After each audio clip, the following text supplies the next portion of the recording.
So I'm Georgie Nickram, and I use she, her pronouns. I'm the Technical Assistance and Capacity Building Program Manager for the Best Starts for Kids initiative. And Victor Rodriguez is leading this training today. He is the principal consultant with Alternative Consulting, which partners with Best Starts as a capacity builder.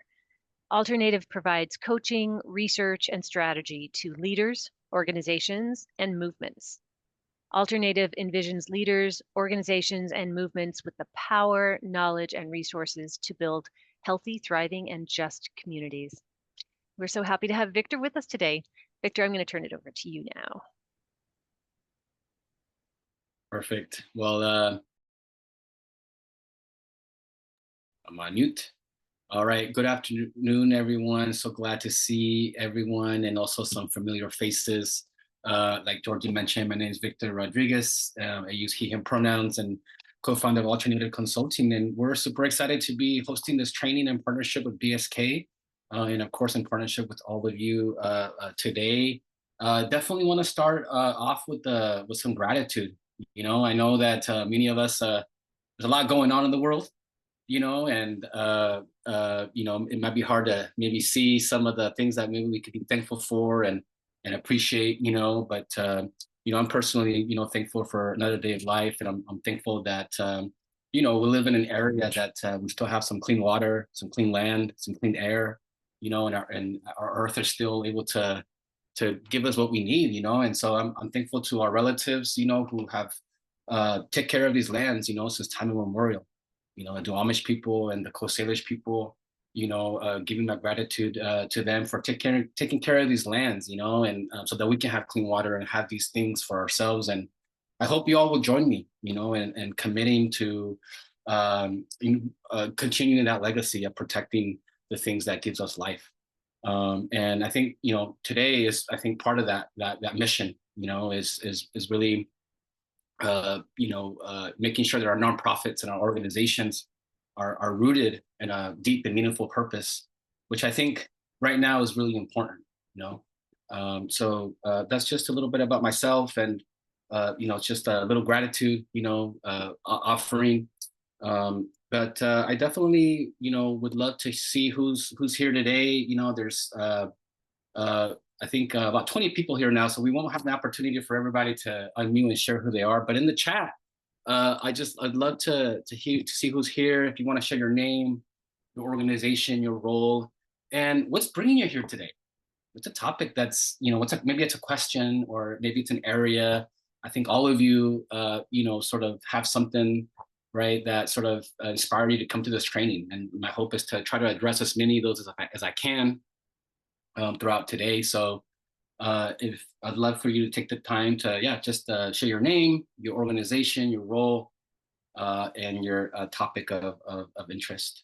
While you all do that, I'm going to share a little bit about, you know, sort of my approach to some of these trainings. Some of you have worked with me before, so you kind of know this already, but you know, my approach to this is really rooted in the belief that you know, I have some content, some things to share today, you know, but by any means am I the only one with expertise and wisdom today. Many of you work with boards already, right? Have worked with boards for a long time, and have probably learned a lot in your own journeys. And so I welcome your wisdom and your ideas and your questions, as well as we, you know, cover this content. It's pretty informal here. Raise your hand, unmute. Use the chat, you know, thank you to Georgie here for helping out with monitoring the chat there. So if you have a question or something, definitely use the chat, but also feel free to raise your hand and unmute. You know, if you have, even if it's not a question, you're like, hey, you know, this is my experience around this, or hey, you know, I wanted to add to what Victor is sharing. So definitely want us to learn together, to share together. This is not just a one-way thing where I just share a bunch of things to you. Also, you know, if you have things you want to offer to this learning community today, definitely love to hear, you know, what wisdom you bring today. Specific to that, I think that asking questions is really important. I think that the questions that are sort of in your mind are sort of the doors, right? That those questions are the door to a deeper understanding of something that you have been thinking about. So there's no right or wrong questions here today, It's a question that helps you sort of, again, sort of deepen your understanding. So at any time through the presentation, again, use the chat, unmute, raise your hand to ask a question, and we'll sort of learn in that way as well. So I'll stop there, and I'll just thank everybody for sharing a little bit about yourselves here in the chat. I'm going to kind of review some of the things that I'm seeing here. The role of ED, participation in leadership, yep. Board members, folks that are first-time board members to learn their role.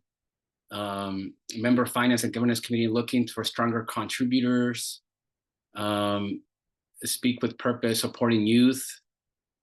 I'm seeing here, how do I encourage excited engagement board members? Yep, how do we engage? That's one of the biggest things, engaging board members. It's a big challenge. So let's see here, like, we'll definitely be covering some of those basic roles, but again, some of this content is kind of broad, right? This training is pretty broad. So if you have specific questions, definitely, this is opportunity to ask those questions. Finding and aligning new board members too. That's right, like doing some of that outreach. Again, we'll be covering some of that outreach today. But again, if you have specific questions, feel free to do that. What I can share. So yeah, I'm also seeing a few folks wanting to know, if I'm an ED, what's my relationship with the board? What should I be sharing? What's my role? What's their role, right? So looking for find ways to build and support our board and leaders in our programs. All right, well, these are some really good topics. A lot of these we'll definitely be covering in our training today.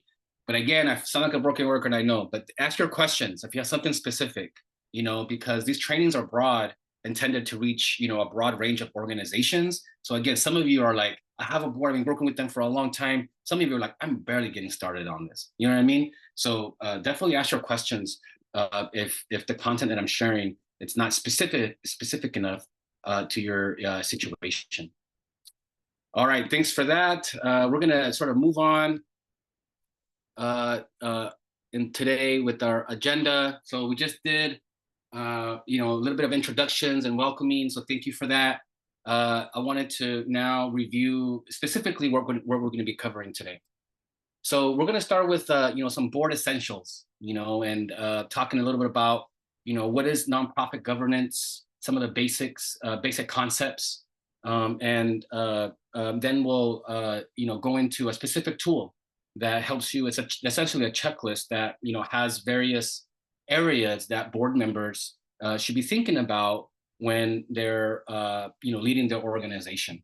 And this is an important part, I think, for boards specifically who are interested in, sort of not just following the status quo in terms of like nonprofit leadership and management, really understanding what is governance, right? And what is organization, right? Gives you an opportunity to sort of figure out how you want to organize your nonprofit. But first, you have to understand, what is governance, right? And what are some of the basic things that are included in that, right? And then again, we'll be sharing some tools to do a little bit of assessment on, where is our board in some of these very basic sort of governance areas, right? That tool can be adapted to whatever, right? But we'll talk more about that when we get there. So that's what we'll spend time doing that. And then we're going to spend a little bit specific time on some recruitment. That's been something that Doji, for example, has been hearing as a need in some of the work that they're doing, and of course even today we saw some folks in the chat talk about sort of doing some recruitment. So we'll talk about some recruitment strategies, some recruitment tools. Again, if you have specific questions around some of that are more specific to your particular situation, definitely ask those questions. So that's what we're going to cover today. So I'm going to stop there to see, before we dive into all the content and everything else, just want to see if there's any questions about what we're going to do today, about, just anything that I just covered. Just want to take a moment to see if anybody has any clarifying questions.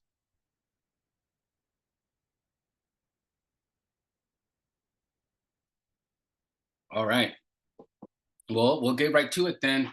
Last thing, I just looked at my notes. I forgot to mention that my goal is to leave about 20 minutes at the end for a question and discussion. So if you're throughout the presentation, also take some notes or write some questions down. Then at the end, we'll also have an opportunity just to co-learn together. You know, maybe share something that you're sort of working on that you feel proud of, that maybe others can learn from, or again, share a question that you may have around this. So just I wanted to make note of that. So about 2 o'clock, more or less, we'll try to get to that. All right, if there's no questions, we'll get right to it then, and we'll start by just talking about what do we mean? What do I mean when I say governing with purpose, right? And for the context of this training, this training is really again focused and encouraging nonprofits and nonprofit boards to be rooted in equity, diversity, inclusion, right? And the reason why, right, is that when we're governing with purpose, right, it means that we're intentionally analyzing, right, how systems of oppression influence the conditions that make your nonprofit necessary. And this is a critical thing that boards need to do, right? Is to spend the time analyzing why their nonprofit is even necessary and what are the root causes that are driving the need the nonprofit is trying to address. The nonprofit sector, as you all know, has a wide range, right, of things that it does. But focusing on some of the work that BSK is doing and the majority of the work that nonprofits do, working with children, families, right, and communities, right, a lot of the issues, whether it's poverty, right, whether it's racism, right, whether it's any other sort of social issue, right, are all sort of created by social, economic, and environmental conditions, right? So I want to just take a moment, and the chat if you like, or maybe if you want to unmute, what are some of the things that your nonprofit is working on, right? What are some of the issues that your nonprofit is trying to address? So let's just take a moment, use the chat or unmute, and share a little bit about what are some of those issues that your nonprofit is working on.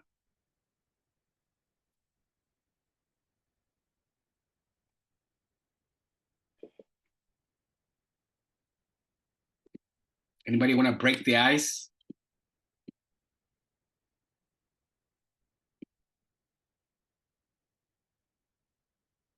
Yeah, please go ahead and unmute. Yeah, please just go ahead and unmute and share out. Oops. Thank you. Took me a while to remember how to, so I apologize. Our studio is a dance studio, but it's a race and social justice dance studio, which is really about equity, making sure that availability to the arts is for our children and accessible, and that cost is not going to be a deterrent.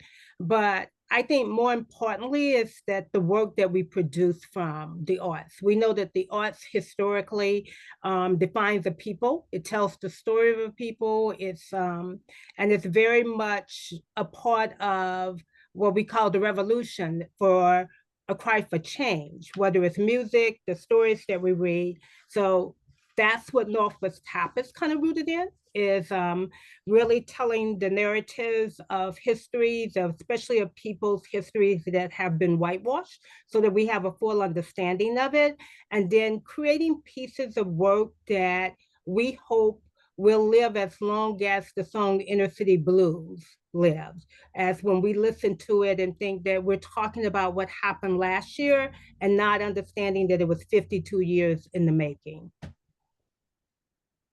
That's a really good example, of some of the work, right? The reason it's necessary and your work is necessary is because we live in a world that has shaped the foundational narrative, right? That drives our society, and the larger narratives in our society, right, are rooted in these systems of oppression that I like to use Bill Hooks sort of language to describe those way, which is white supremacist, capitalist, patriarchy are sort of interlocking systems, right? That then create social, economic, and sort of social systems, right?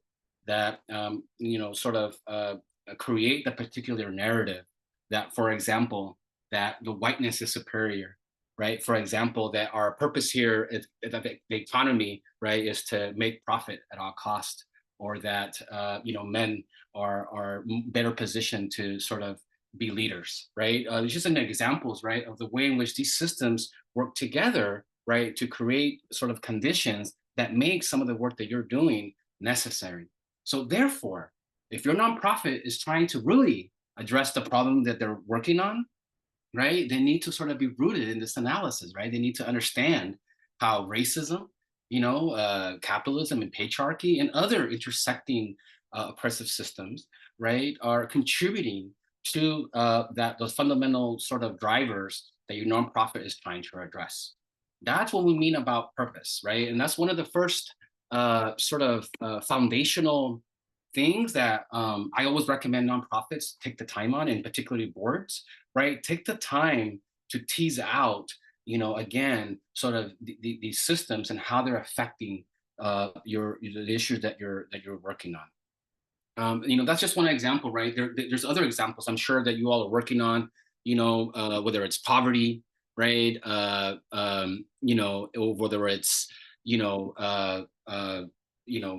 disproportionate incarceration rates, right? A lot of the issues that we're seeing in our community are actually rooted in these systems that are sort of don't value life, right? And we even see how these systems are actually driving climate change, for example, right? The belief that the Earth is there for us to extract and to make profit, right? Is a driving belief, so an underlying narrative that is driving our economic system, which is, of course, destroying the things that we need to live. So, in summary, right, governing with purpose means that you intentionally analyze how systems of oppression are influencing the conditions, right, that make your nonprofit necessary. But that's just one part of it, right? We just don't want to analyze what the problem is. We want to address the problem, right? And so this governing with purpose means that you analyze, and the second is that you implement strategies that create life affirming system, right? And so there's sort of three sort of areas or strategies that I like to share at a high level, especially for boards who are really sort of working at a higher level at the organization, right? And depending on how the organization is organized, because many nonprofits are organized differently and have various degrees of influence, boards do, right? Depending on how they get organized. But just generally speaking, right, even from a legal perspective, right, they serve, they have quite a bit of power, right, in terms of how the organization operates, and they influence quite a bit. Making sure that they have a good framework for, okay, if we don't want these systems, right, and if we want to create something different, what are some areas we should be thinking about as we're governing our nonprofit, right? And the three areas I like to talk about are power, systems, and culture. So white supremacist capitalist patriarchy, right, has created a particular flow of power, right? And what does that mean? It means that it has distributed power across our society in a very particular way, using social identities as a method to determine which groups have more power and which groups have less power. And our level of power, access to power, then determines our level of access, the basic needs that we have, like access to education, to food, those kinds of things, right? So that's power, right? And I like to use the metaphor of a river to talk about sort of the flow of power, right? So imagine a river, right, that usually starts with a small little stream, right? And then a bunch of them sort of come into a bigger stream, right? And that river starts to flow. As it flows, it creates a groove in the earth, right? And the more it flows in that same direction, the more that it creates this groove, that after a while, that flow of water is going to go through that direction. And unless you block it, right, you create a dam or you create something to like move it, it's all can it flow in that general direction, right? And power in our society flows a similar way. White supremacist capitalist patriarchy is the groove, right? Is the groove that's funneling and flowing power in a particular way. And it has been flowing in our society for so long in this particular way, just like a river, right? That it won't shift its flow unless we intentionally reroute that flow of power. So if we don't intentionally reroute the flow of power, then it elevates whiteness, it elevates men, it elevates capital, it elevates, right, all the sort of dominant identities by default.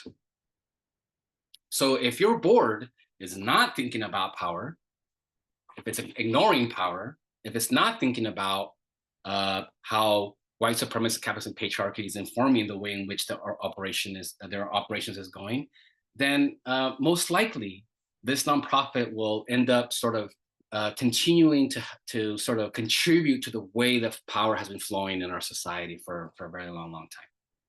So that's power, right? Boards need to think about how is power flowing in our organization, and what are some of the tools that boards have to funnel that power very specifically? Well, your bylaws is a very important tool. Who has power, right, in your bylaws? Roles and responsibilities. What are the roles of boards and their expectations, the kind of board members that come on your board, right? Those job descriptions, right? Making sure that you encourage and you recruit members of your board that are at minimum, right, open to exploring and analyzing these concepts, right? That's one. And then the other that I think also sometimes power can be a little like vague. You know what I'm saying? It can be a little just abstract. And one area that power can be very visible is the decision making, right? This who makes the decision is a lot of times the people that have the most power, right? So again, traditional organizational models for boards place board members in a lot of ways in this sort of decision-making role, right? For example, it's very common for boards to hire the executive director. That has huge implications for how power is flowing about who they hire, right? Typically, they help establish a strategic plan. That's huge. That sets the agenda for what the organization is expected to do, right? A lot of times they're approving budgets. We live in a society that if it don't make money, it don't make sense, right? So there's a lot of power in a budget allocation, right? That's another area, right? And then the other area, right, where there's a great opportunity to reroute the flow of power is policymaking. Boards also have a very important role in setting the policies and procedures that help the organization operate. So what are those policies? And again, what are the policies that are intentionally designed to reroute the way that power is flowing in your organization? Does that make sense? You can't just bring in standard policies, right? There has to be a combination of policies that, there's some best practices, of course, and then there's also some new policies, right? There needs to be new ways that we sort of implement, some of these operations and policies. So to summarize this piece, right, is that power is a big part that boards can leverage, right, to sort of ensure that they're rooted in a very clear analysis of how power is flowing into the organization, and that they're intentionally looking at areas in their organization to reroute that flow.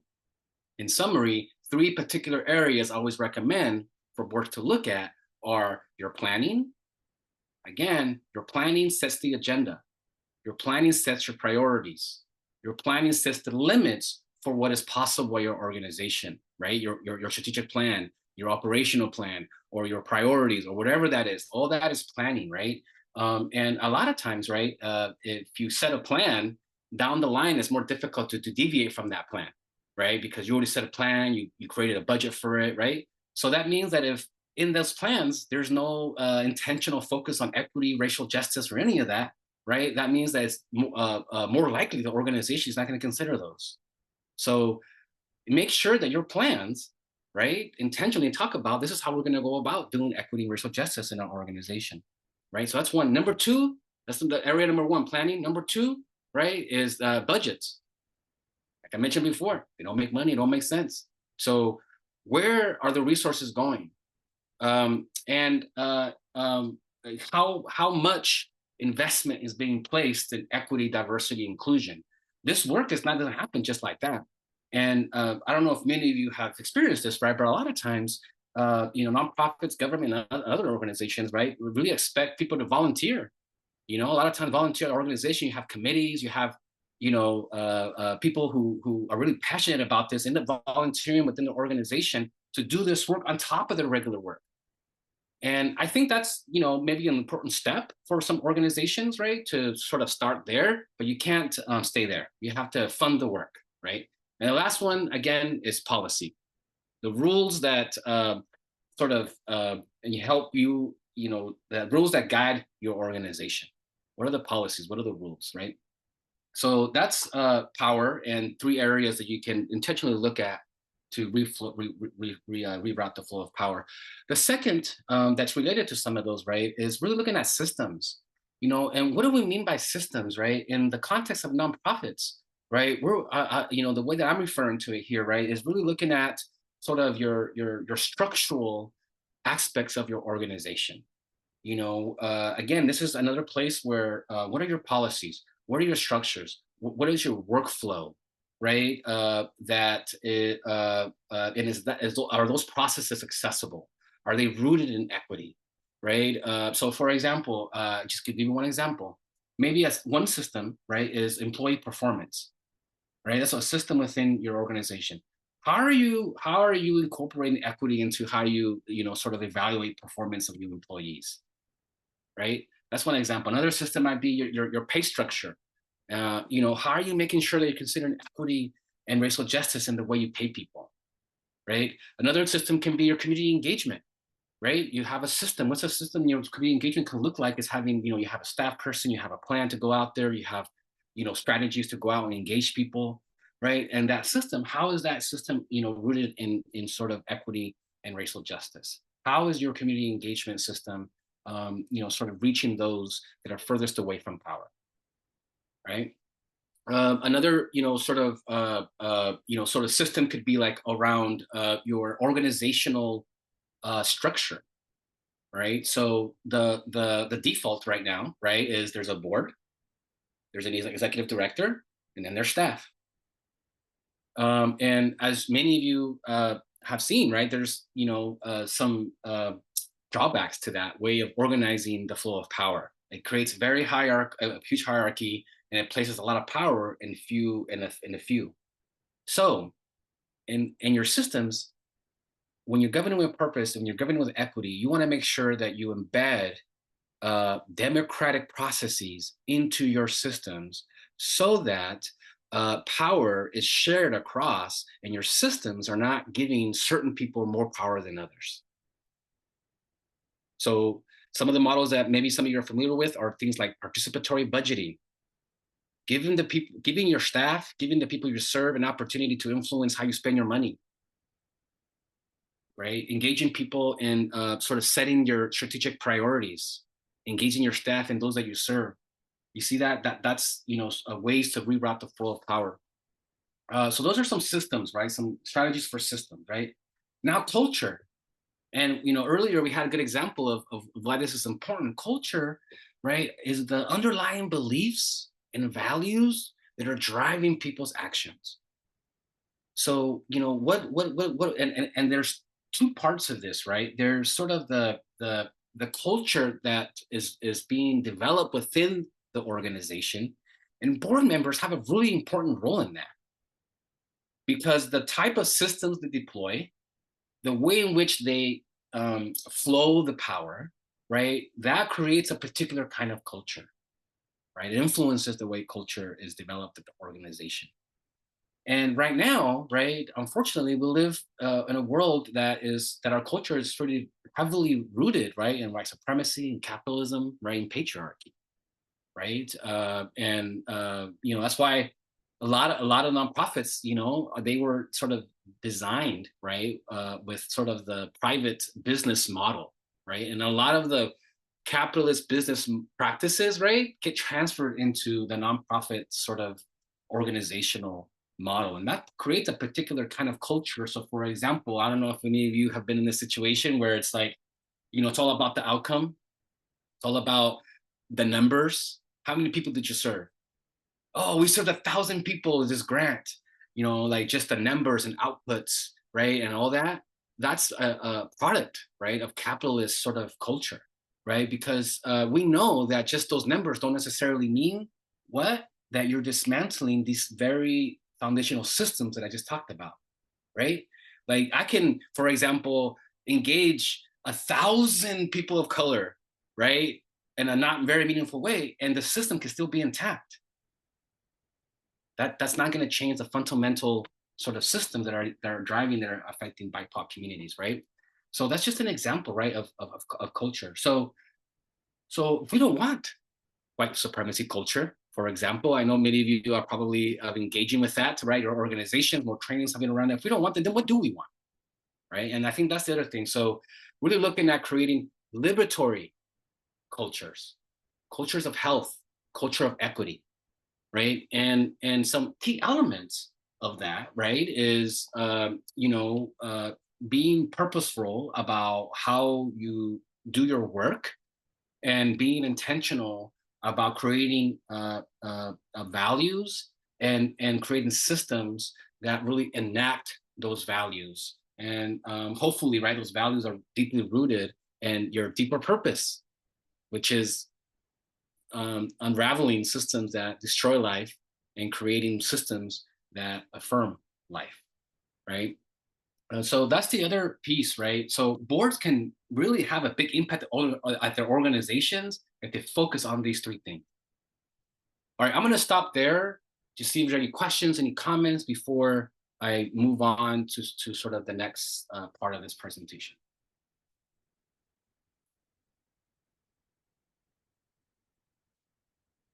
All right, we'll go on to this next one. Let me see where I'm at here. Let's see, what's next? Okay, yeah, so let's talk about governance, right?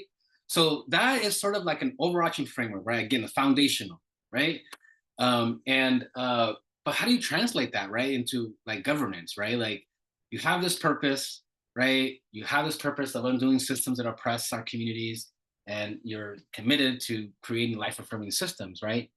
This is sort of like a commitment and a belief. You can translate that into your organization through your governance. So I'm going to cover some of the what is governance is at a basic level, right? To sort of get a common understanding here today about what that is, right? So nonprofit governance, right, is a framework to help leaders, meaning board members, oversee and manage a nonprofit organization. So it's the framework. Governance is just a framework that says, okay, here's how you sort of, manage your nonprofit, right? And it some of the foundational areas of governance, right, for board members include compliance. So that has to do with making sure that your nonprofit is following all the laws and regulations that nonprofits need to abide by, right? As you all know, right, board members are ultimately responsible for this nonprofit, right? And so a key component of governance, right, is making sure that board members are really sort of aware of all the different regulations and rules that nonprofits need to abide by, and setting up systems and processes, right, to make sure that their staff, their ED, their other board members, right, everybody, including the organization, are really practicing within those limits, right? So, for example, one example might be, right, nonprofits, you can't go and lobby, right? You can't go lobby. You can't endorse a candidate. You can advocate for policies, right? And but there's certain political actions that you cannot do, right? It's against the rules for nonprofits, right? And so those kinds of things, right? Board members really need to have a part of that is creating right policies and structure to make sure that their staff know those limits, right? So that's just one example. Another one is finances, as I mentioned before, right? Especially early on, right? A big part of it is make the board a big role of the board is making sure the organization has the resources it needs to achieve its mission, right? That's one key component, bringing in the money, right? But the other is really making sure that the nonprofit is a good steward of the funds that it's bringing in, making sure that the nonprofit is spending the money and the things that said it's going to do, making sure the nonprofit is not saying things to get people's money that are wrong, right? Or that are lies or misleading. Those are all illegal things that folks can't do, right? And so it's yes, it's bringing in the money, but then it's also making sure that the money is being spent, one level within the boundaries of law, and then the second layer that money is being spent. Hopefully, if they're governing with purpose, right, to have a clear set of values that says this is how we're going to make our investments, and here's where we're going to be sort of investing our resources. So that's governance, making sure that there's a law, right, that they're adhering, but then they're also the investments are also being sort of geared towards or implemented towards or guided by, I should say, by the values, right, that the organization has set. And another key area, right, is planning, right? Thinking ahead, forecasting, right? Positioning the organization to succeed. And just like anything else, right? You got to plan ahead, set goals, set a vision, set a mission, right? And again, sometimes some of these things in practice don't always work out like cookie cutter, right? Like, for example, so a lot of times you have a founder and they set the vision and they have a mission already. And then they get other board members to come on and support that, right? That's one scenario. Another scenario is an organization has already been established for a long time, right? And it has 3 EDs that has already gone through, right? It's already been established. So at that point, if an organization is more established, then that responsibility of planning, revisiting the vision, the mission, and all that is heavily should be heavily informed by your board, right? So that planning is also another sort of key area. Oh, sorry, my thing's lagging a little bit. So here we go. And okay, the last one, right, is that at minimum, your governance, right, which can be expressed in documents like your bylaws, your values, right, policies, right. That's how governance gets expressed, right, into your organization. And at minimum, it outlines your purpose, which I hope after this training, it's rooted in a commitment to creating life-affirming systems, right? But also, it outlines accountability. It outlines your structure. It outlines your decision-making. It outlines roles and responsibility for the board and the nonprofit. That's what governance does. And board members need to set that framework. This is how our organization is going to make decisions. Here is the role of the board. Here's the role of board members. Here's the role of staff. And there's some legal considerations for this, but a lot of it, honestly, is just, it's up to you how you want to organize your nonprofit.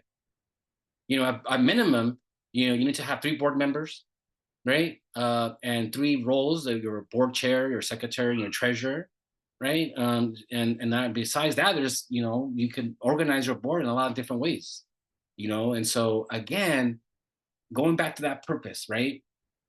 When you're setting your accountability structures, when you're setting your decision making, when you're setting your roles and responsibilities for your board nonprofit, how are those structures, right, rooted in your larger purpose of advancing equity and racial justice in your community, right, or other issues, things that you're working on, right? So that's sort of nonprofit governance, and again, incorporating, right, this sort of deeper commitment to transforming our systems, right? That's a good place to sort of integrate those ideals and those sort of strategies, right, into these governance areas. Okay, I'll stop there to see if you have any questions.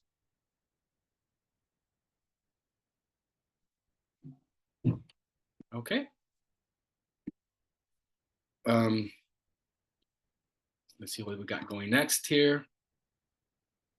All right. So now we've talked a little bit about, at a higher level, sort of what is nonprofit governance and, sort of how to incorporate sort of, equity and social justice lens into that governance structure at a high level, right? So it goes back to the fundamentals. So if you're a newer nonprofit, right, get off to a good start and make sure that your board early on in that process has that conversation, has that deeper conversation about analyzing the conditions that are driving your nonprofit, right? If you're a well-established one, slow down, step back. When's the last time you had those conversations with the board, right? And create space for even well-established nonprofits to revisit that on an ongoing basis. It's very easy to sort of get sidetracked, right? And to get focused on the numbers, how much money we got, how many numbers, how many people did we serve last year, all that, right? Like all that could get really easy to get wrapped up in that. So really important for the board and the ED to take the time to slow down and to really sort of be intentional about creating spaces for us to reflect on sort of ourselves and how we're conditioned, but then also how our organizations are operating. Again, the flow of power won't happen unless we're intentional. And part of that intentionality is bringing these issues to the forefront of our mind. When we bring them to the forefront of our awareness, we're better able to identify patterns that maybe are just so ingrained in us that we can't see them unless we stop and sort of, and again, bring this to the forefront of our minds. Just like an individual, right? Sometimes for changing behaviors, right? It's helpful to take deep breaths, right? To bring these things to the forefront of your mind, to be present, right? To be rooted. That same concept applies to your board. Create a space for board members to be present, create space for board members to sort of bring to the forefront of their minds, right? The things they take for granted in the day to day, like their social identities, like their role on the board, like their commitment to equity and racial justice. Again, doing that on a regular basis is really important to make sure your board stays on track. So let's move on to talk about your basic role of the board and board members. So again, they set the vision, mission, and values generally. I mentioned earlier, sometimes that's not the case, right? Sometimes you have a founder who has a vision, who has a mission, right? Who has some values that they want to sort of bring to the work, and they'll find some board members that align with that, right?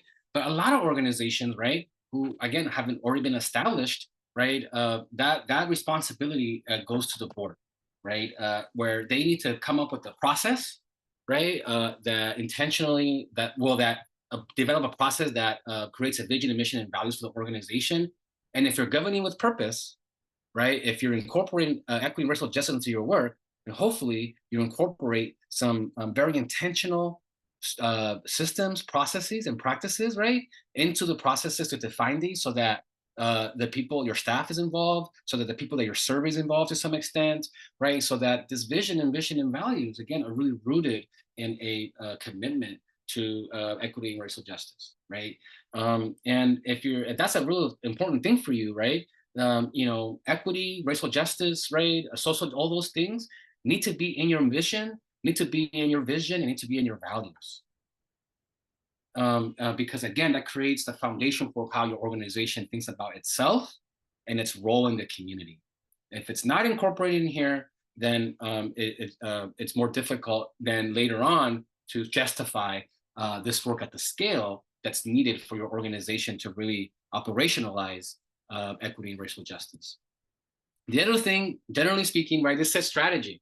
So one big sort of responsibility of board members is to set a strategic plan. We talked about that earlier, about planning, right? They set the direction, right? And they also set some high-level goals for the organization, right?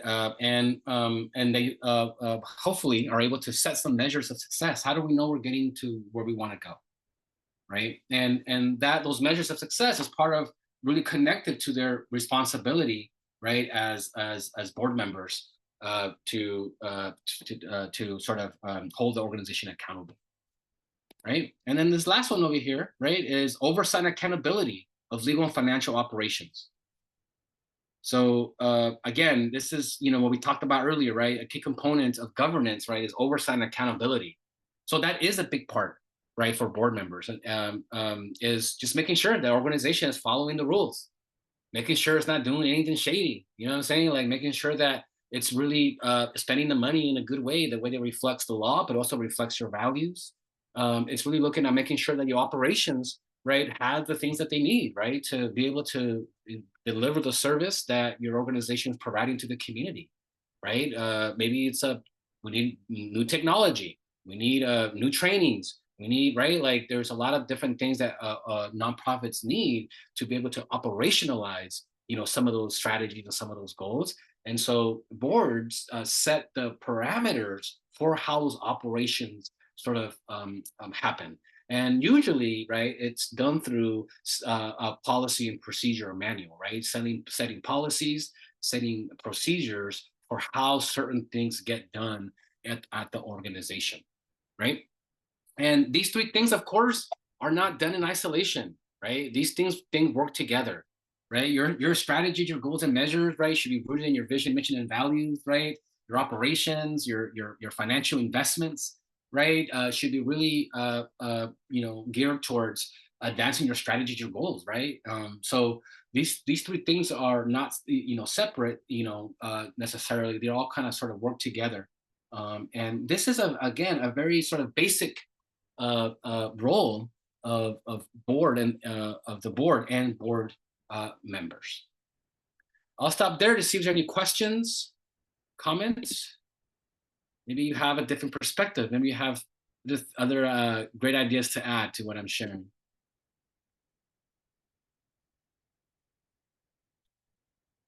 Okay, we'll go on to this next piece. Looking at time here. So this is the governance checklist I was mentioning about. This is here. I'm going to be sending out the slide deck to you all, and it's linked on the slide deck here, and also linked at other resources down later on the slide deck. But I just wanted to just quickly go over what this tool is and kind of share with you how you could use it for your nonprofit.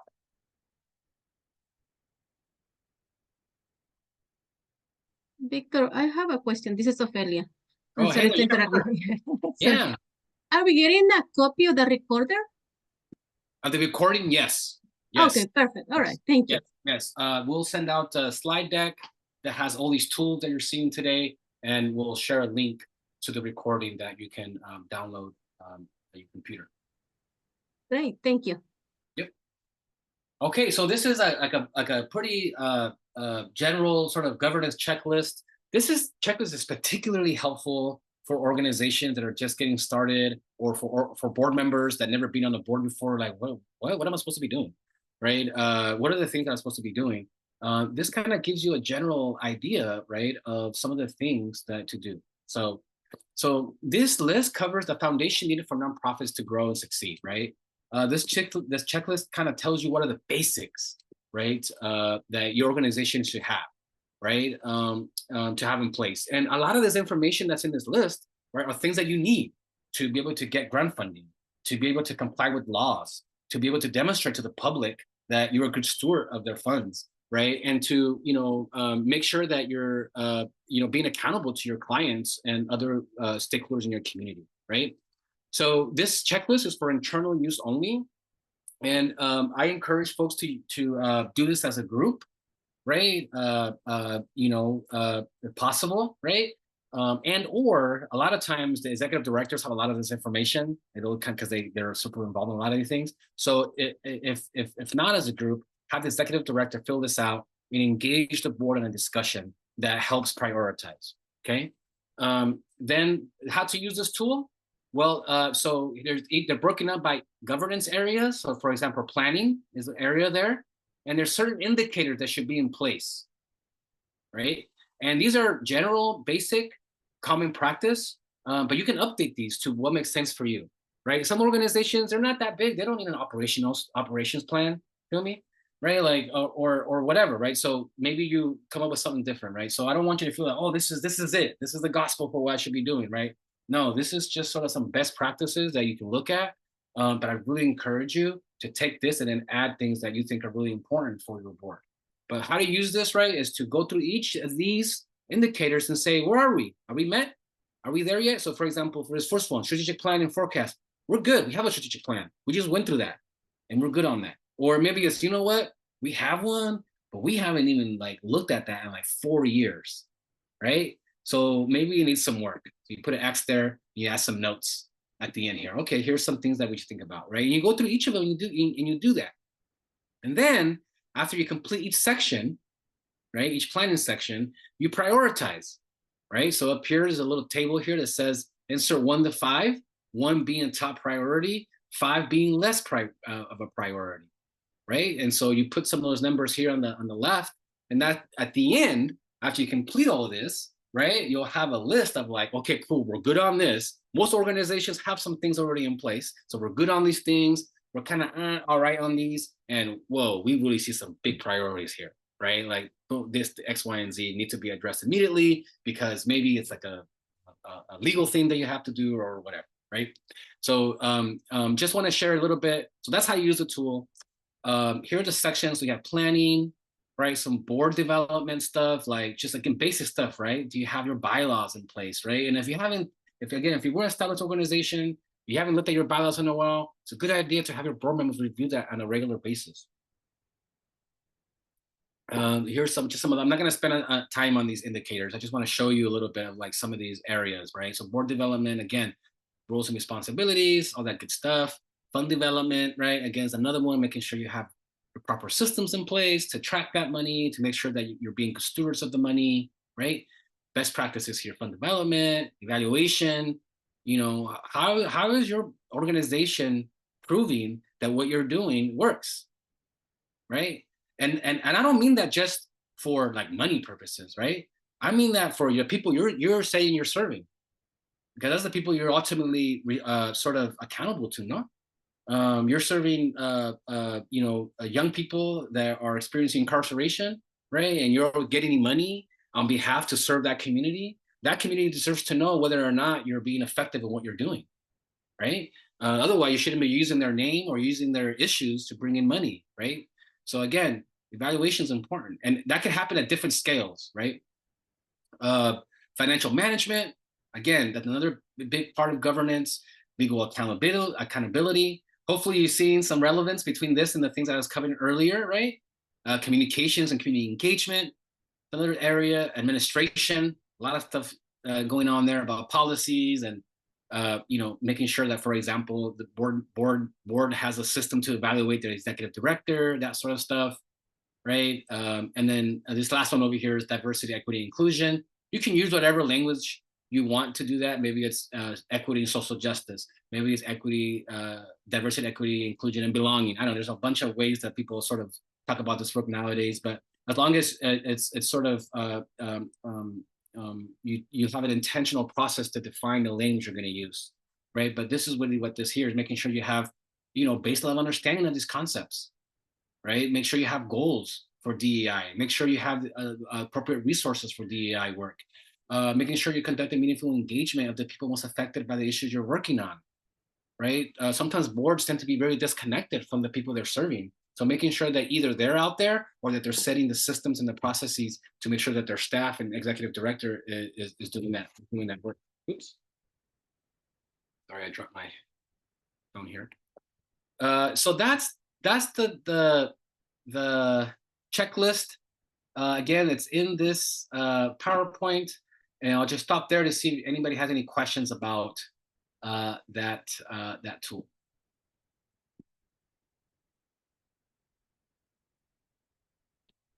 All right. Okay, let's see. Sorry, for some reason this thing always starts from the beginning. I don't know why.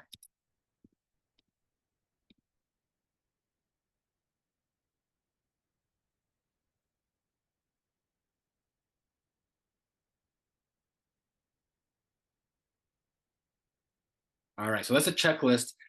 Let's move on to this next piece, and then after this we'll go into questions and answers. So now, governing with purpose, making sure that you're able to implement some of these things we talked about that today. one key factor, right, that it sort of shapes your ability to do that is who's your board members? Who are they? Right? So your recruitment, who you bring in as a board, has a big effect on sort of the board culture. It's a receptiveness to address equity and racial justice, right? Like who you bring in is really important. So you got to make sure that you have a very clear recruitment strategy and onboarding strategy. So let's talk a little bit about some of those strategies, right? So recruitment strategies, right? One of the things that I encourage people is like, before you go out and start asking people to join your board, right? Make sure that you're clear about what you're looking for. Take the time to assess your situation. Where are your strengths? Where are your gaps? What do we need, right? And documenting that in some way, right, is really important as just a first step in your recruitment process. Being clear on what you want helps you hone in on, who you want to reach out to and who you want to engage. But I think for me, most importantly, when you're recruiting, you're asking someone to volunteer a lot of time.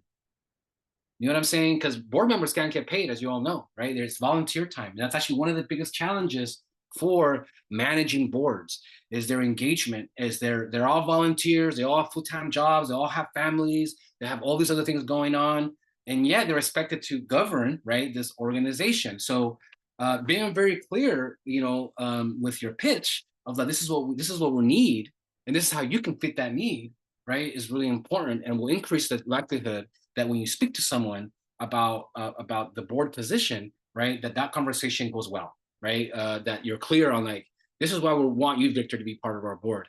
We have these gaps, and it'd be great, to have you sort of be part of this because we think some of your skills, your experience, right, will strengthen our board, as opposed to just saying, hey, just come on board with it because we think you're great, just because you're cool, or just right, like being very clear on what you're looking for. That previous checklist may help you with that, right? You may go through that checklist and see that in one of maybe the legal aspect or the finance part of it or the community engagement part of it or in your planning or whatever, after you go through that checklist, you realize, man, we're not good at all with our planning, or we're not good at all with our finances, right? And you look around and you realize none of our board members have that experience. So maybe that's something that we should, sort of prioritize for our recruitment, right? So that checklist can be one tool to help you determine what those strengths and gaps might be. Second, establish an onboarding process before you get people onboarded. It's really important that when board members come on, right, there's a very clear process that gives board members essential information that allows them to, do their job. So, making sure, for example, that they see those values, that they see those missions, right? Making sure that they explicitly commit, to the organization, and in particular, right, if you're an organization that's committed to equity and racial justice, make sure that that's explicit, that they have a commitment for that, right? And that, or at minimum, they have the commitment to learn and grow in those, right? Because you may not always get people that have a deeper analysis around some of those things, right? But at minimum, if you can get someone to commit to that. So having a process that teases out those things up front increases the likelihood that you're going to get people that know what to expect. So there's no surprises down the line. Like, hey, wait a minute, I got to be clear for this. I didn't know we're going to be doing all this stuff about equity. You didn't tell me about that. I thought we were helping people, with meals after school, right? Like, it's really important that you sort of, again, establish the onboarding process, you set those expectations and all that. Next thing is, and I see a couple. Let me see if there's how do we get the complete checklist? David, did me going through it earlier help, or did you still have questions about how to fill out that checklist?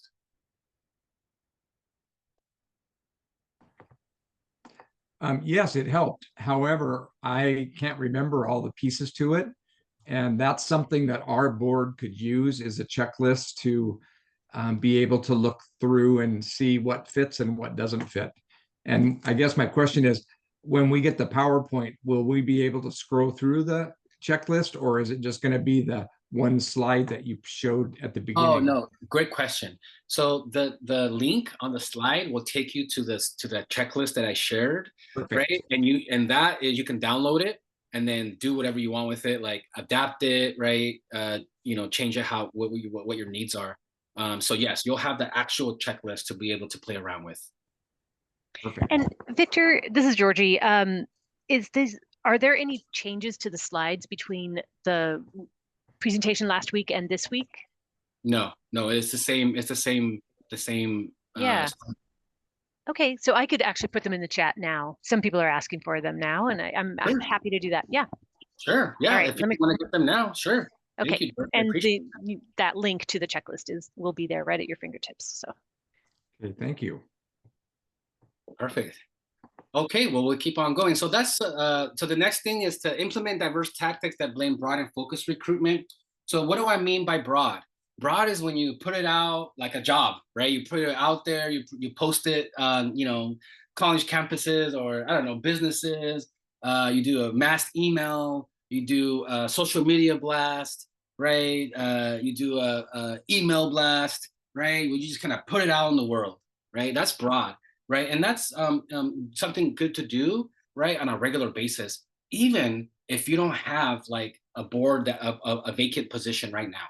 Just incorporate that into your communications, right? That you're always looking for people to come and support this, right? And when you have people volunteer, you create a wait list. You create a list of people that are interested, right? And this gives you a pool to start from when you do have a vacancy, right? As opposed to again waiting till like you have a vacancy and then like trying to go out there. So recruitment, you should really think about that as an ongoing thing. Why? Because I told you last time, right? Board members are stretched thin, and they may not always be able to fully commit, or maybe they come in and life happens, and right, there's potential for a lot of sort of turnover for board members if that recruitment isn't done appropriately. Again, if you're not vetting folks appropriately. One of the biggest challenges though that I just want to name is that it's difficult to find people that have the time and do all that, right? So as much as you can make it easy for them, right, the better, right? Make it easy for them to participate, right? And again, people tend to, like, if they really believe in it, right? If they really believe in the work, they tend to like be more engaged than if it's just like, there's people out there, who just want it on their resume. You know what I'm saying? Like they're just kind of like, I want to be on a board just because it's cool. Try to find those that want to be part of your board because they care about the work. You know what I'm saying? Like beyond just being like in as board members, like it's just something that they care about. That increases the likelihood that they're going to be engaged and be able to be more sustained. So that's like, again, broad. Keep that going all the time, right? On a regular basis.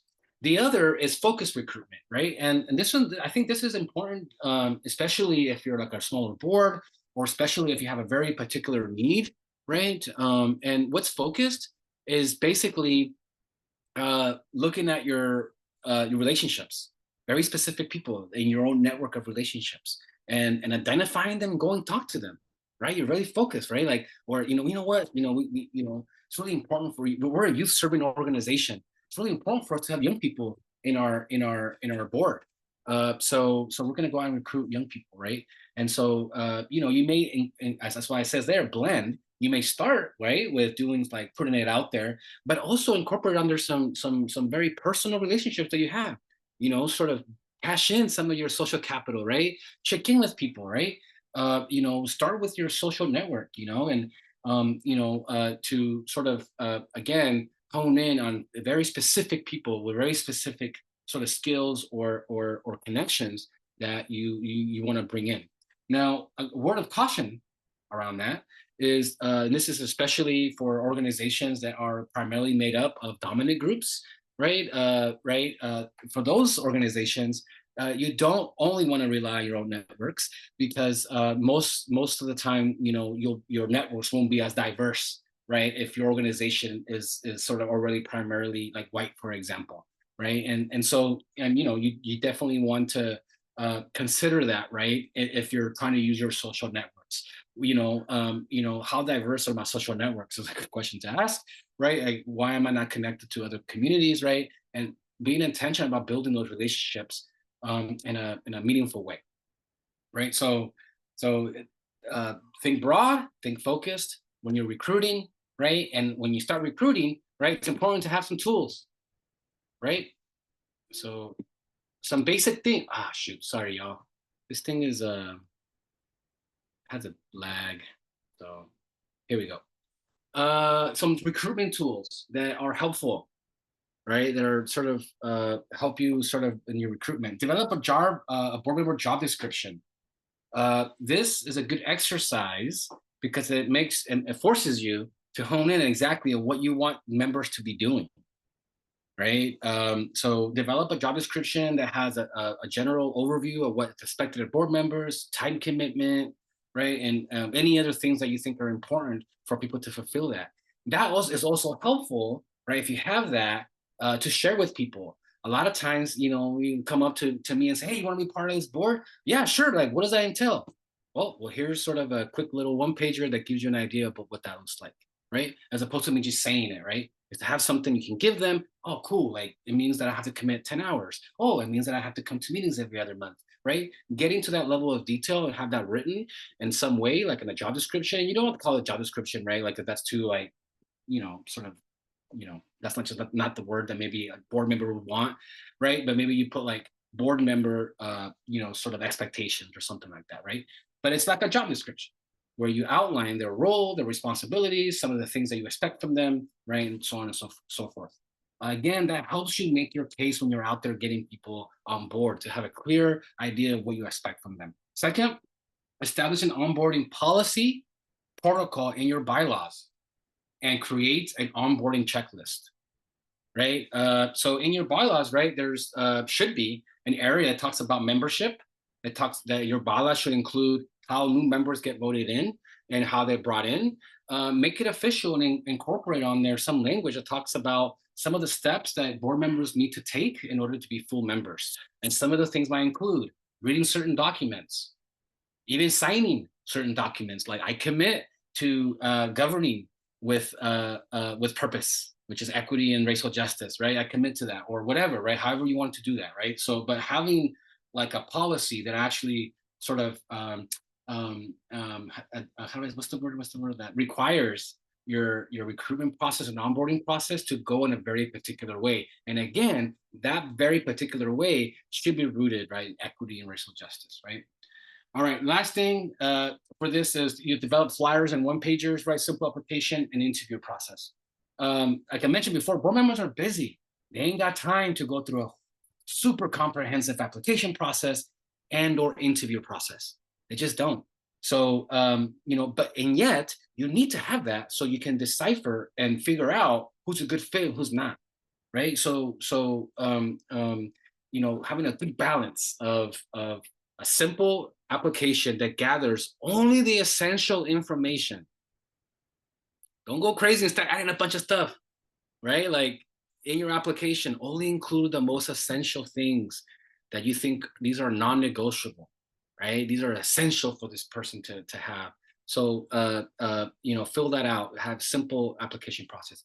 Also have a simple but meaningful interview process. What I mean by interview, right? Like when you talk, and again, that should be part of your protocol, your policy, right? But what are some of those steps? And one of the steps should be like meeting other board members.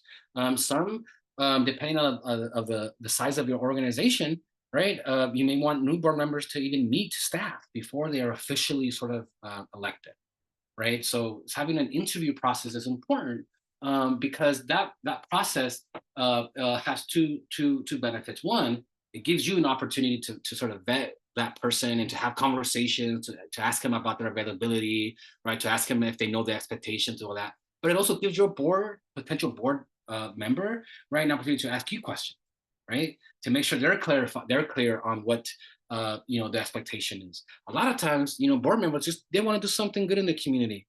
You know what I'm saying? They want to help out an organization, they want to contribute back, you know, so sometimes they might not know what they're stepping into, you know. So being that interview process, right, or that conversation that happens right before it's official is important to clear out some of those expectations so that people may understand, you know, this is what board members are expected of you, and here's what's expected maybe of your executive director or your staff, and here's what's expected of our board as a whole. All right, so that's some information there.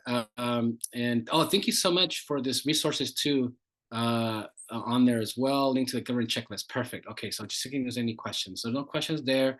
So I think that concludes sort of some of the oh wait, I have this other, I'm just gonna cover this real quick. This is also will be in a slide deck. It has live links, so you should be able to click all these links, right? This video, and I'll put this in an email when I send it out. You can't access this video from the PDF that I sent, but it's in the other resources as a new framework for boards. And I'll outline that in the email when I send out the slide deck, but just to let you know. But just explore some of this, you know, share some of this with some of your boards. This video is pretty cool. You know, it kind of shares a little bit about the history of where even the idea of boards came from, right? So again, really sort of unpacking some of these things, like why do we organize nonprofits in the way that we do, right? Why do we have board members the way that we do? That's a good video that sort of talks a little about that history and offers a couple, like a good framework, you know, so to sort of for boards to sort of incorporate into their operations and governance. So wanted to share that much there again for that. This first one here is a good one for looking at some of those basic laws and legal requirements, right? This like almost like a checklist that has that as well. All right, so that concludes some of the content that I had. We have about 15 minutes. So I just wanted to check in to see how folks are doing. I'm gonna start sharing my screen for this piece to see if anyone has a question, a comment, something they want to share, something that's coming up for them at the moment.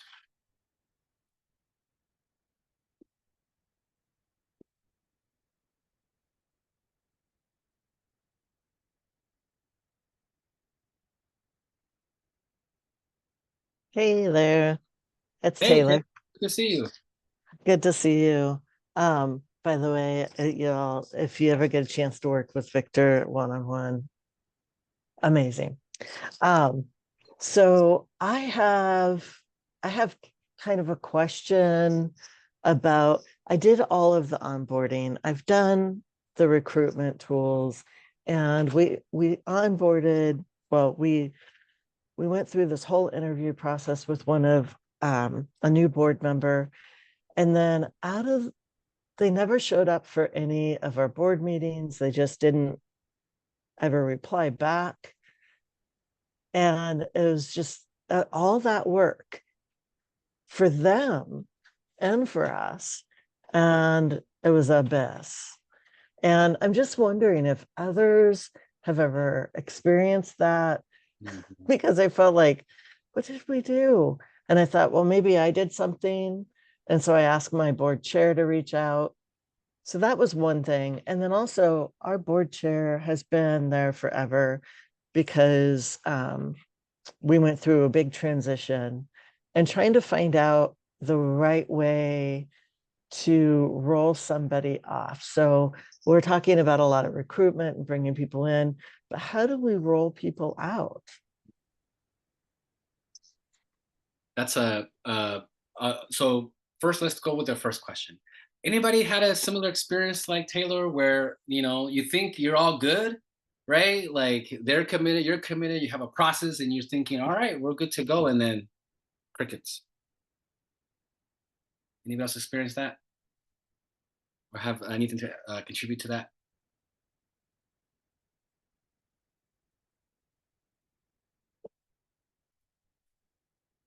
So I see a big yes in the chat there.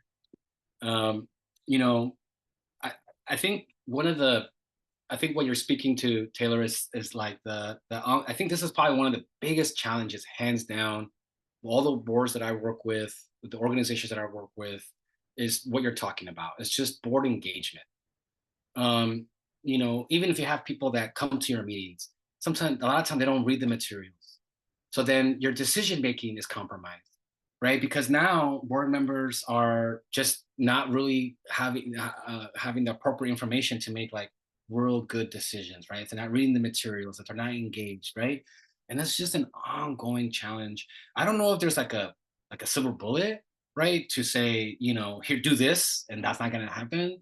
what I encourage is to create conditions that are favorable to minimize that and to increase the likelihood that you're going to have people that are sort of on board. And I think those tools that you already have in place, right, do help identify that.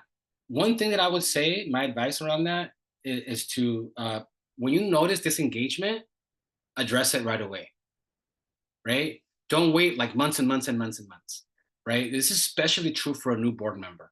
Why? Because theoretically, you should have gone through sort of a process where you told them, this is what's expected of you. And they said, yes, I'm willing to do that. So if right away you notice they're not doing that, address it right away. Say, hey, look, I just want to check in. As you remember, here's the job description. Remember, here are the things. Want to check in? Did something change in your life? Are we doing something that's keeping you from doing this? Right? Don't make assumptions and don't just let it go. Right? Address it right away. And that is sort of allows for things not to go on an ongoing basis. But more importantly, I think doing that minimizes creating the culture that it's okay to miss a bunch of meetings. It's okay to show up without, reading the materials, right? If you have a lot of people doing that for long periods of time, it becomes like a normalized practice. So anytime that someone misses a meeting, they should be getting an email. Like either they should be communicating, I can't make it because I have this, or that. Cool. But even if they're like missing, giving you reasons, but they're missing consistently, it's still, you should reach out to them, set up a meeting. Hey, I'm worried, right? And make sure that meeting that you remember, they're volunteers, right? So they're not your employees, right? They're volunteers, so be sensitive, right? And ask questions like, I'm wondering what else do you need to be successful here?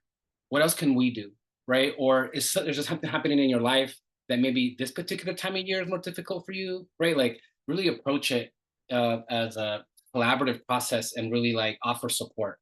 And then also too, it can take courage. You have to reach a point where you're like, this is just not going to work, right? Like, thank you so much, Victor. Like, I feel like I was really hopeful that we can work together, but it just seems like there's a disconnect, right? Like you're really busy. We have this need. We need you to be present, right? And if you can't, totally cool, no judgment, right? Like I get it, and it's not a good fit at this time, you're right. And so people can make different decisions about how they're going about this, right? About me personally, right? Like I would rather have a small group that I can count on, right? To bring that on, to count on, than to have a large group where a lot of people are just not engaged. You know what I'm saying? So being a little more strict on like accountability may lead to you having less board members because people are super busy, right? So if you ask me like, hey, do this, and I'm like, oh man, I don't want to let you down. I don't think I take this on because it's too much. That's better than you really want me, right? So you're like, nah, it's gonna be fine. We'll figure it out. Like it's fine. Like you can come whenever. It's unpaid. It's volunteer, right? That sort of stuff gets you in trouble down the line. Because why? We covered this earlier. Board members, even if they're just advisory role, they still have responsibilities, right? They still have to meet at least 4 times a year. They still have to take notes, right? They still have to do some of these things, right? So that's why it's really important for that. And I see some chats here. Yes, and then so whose job is that? The board director or the ED, right? I find the ED ends up most of the recruitment, onboarding, and guiding members. Yep. Yes. Who should be setting the agenda for board executive meetings, the ED or the parties? Okay, so let's take this one by one, right? So who has that conversation with that board? Ideally, it's your board chair. I would say that. There's no law that says, hey, either the ED or the board has to have a conversation with the board member who's not engaged. So this is like best practice. What's best practice, right? Best practice is that the board chair takes on the responsibility for stewarding the board and has the ED as their primary support to be able to do that. So the board member should play the board chair should play an important role. And if like the recruitment, like, yeah, that might be sometimes challenging because recruitment may take time, right? And effort, and maybe a board doesn't have the time to like develop a job description. They might not have time to go out and like recruit very specifically. So they may take not as an active role, like in like a broad recruitment strategy. They may sort of delegate that to their staff, right? But for sure, they should be involved and so the interview process, the onboarding process, right? And they should be taking a leadership role in that. Again, that shapes the culture of your board. If I come into an organization and I see the board chair holding space, leading the conversation, that's a different impression than if I go into a meeting and I see the ED doing that. Does that make sense? So I encourage, to the best possible, to answer that question, is board chairs who should be having that conversation with their peers about engagement, with support of their staff, right? Like if you have an ED, that's their ED's there to support board members, right? With support, but more often than not, that's important. So to do that, you got to make sure you have a chair that's well supported, right? As someone who understands the process, right? So again, your board chair is going to need support. Help them make sure that they have a checklist for onboarding. Help them, maybe scheduling, right? Like as staff, you can do certain things to support them, but really make sure that your board chair is doing that. That would be my recommendation. Again, there might be other consultants out there who prioritize and approach that differently. Again, it's not like a legal thing. It's more of like a best practice kind of thing. And then the second question was that, so I find that I end up doing most of the recruitment, onboarding, and guiding of board members rather than the board president. But I have to run the org. Do I have to run the board? Yep. So one of the key things, right, to outline in your bylaws, right, in your job descriptions, is that relationship between the board and your and the ED. Set those expectations up front, and if you feel, right, that so again, have that conversation about what makes sense for your organization, right? And if your board is deciding to delegate that to you, then they also need to be thinking about the resources and the capacities that are necessary for you to carry that out. Does that make sense? So if you're feeling like, yo, I can't do all the recruitment, I'm doing all this too, right? Like you need to be having that conversation with your board, right? To say, hey, look, this is actually a responsibility for the board to be doing those things. I say that, and again, in practice, it's hard, y'all. It's hard because you might say, hey, it's your responsibility, but people are busy. People just won't do it or whatever, right? So it's I'm simplifying it to some extent here, but those things do help. Is going back to your bylaws, going back to your job description. That's why the job descriptions are helpful. If your board chair, like if it's in your job description for board chair to do recruitment, right? That's a good tool to bring up. Hey, look, I'm just looking at this job description and this is kind of your role. Let's talk about that. What do you need, to fulfill that responsibility? And then Taylor, I forgot the second question that you had earlier. Rolling off. Oh, that's right. So yes.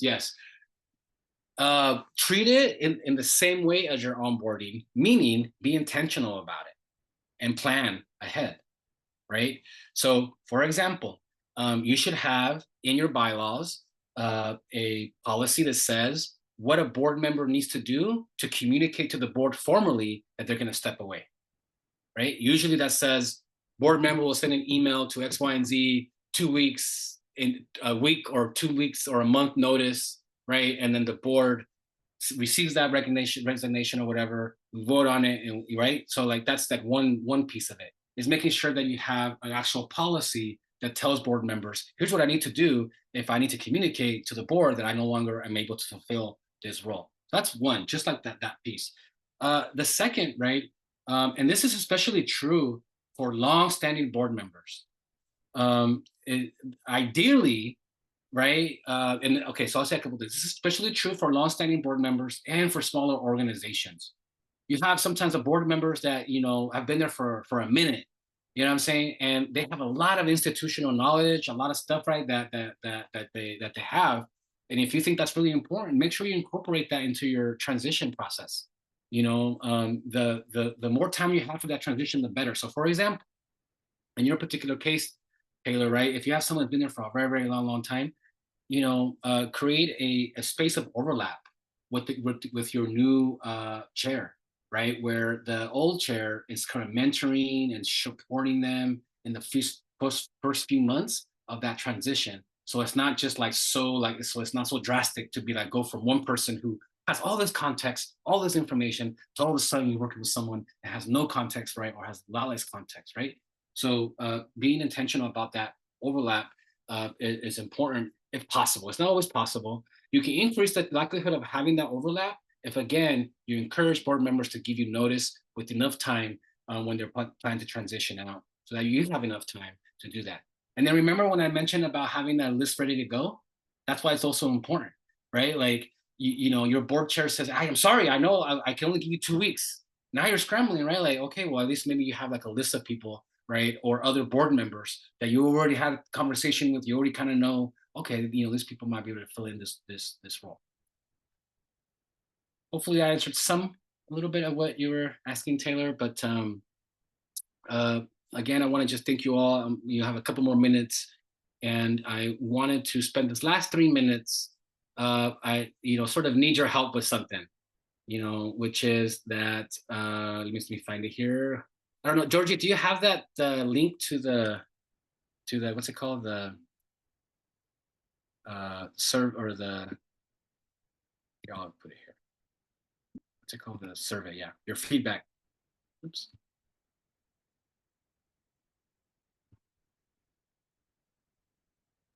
There you go. I put it in the chat. Ah, perfect. Thank you so much. So before you head out, it literally could take like a minute. And this just kind of helps me, you know, sort of improve these trainings. And also too, it gives, you know, like Georgie and us, right, some ideas about other content, like maybe you want down the line, you know, so it's super helpful to do that. So please take a moment to do that. And as you do that, just want to express my gratitude again for being here, you know, on this Wednesday. And I hope that, you know, you took something away that was helpful. You know, in the email that I sent out, my contact information will be there. So if you have any questions, follow up, feel free to reach out. I'm here to support, right, around that. And if you have a specific need, right, reach out to Georgie. And maybe there's an opportunity for us to work together if you have a very specific need. I'll end it there to see if anybody has any questions. Georgie, anything you want to add before we close out? Just thank you so much, Victor. That was wonderful. All right, everybody. Well, look out for a follow-up email in the next few days with the PowerPoint and resources for you all. And reach out if you have any questions in the meantime.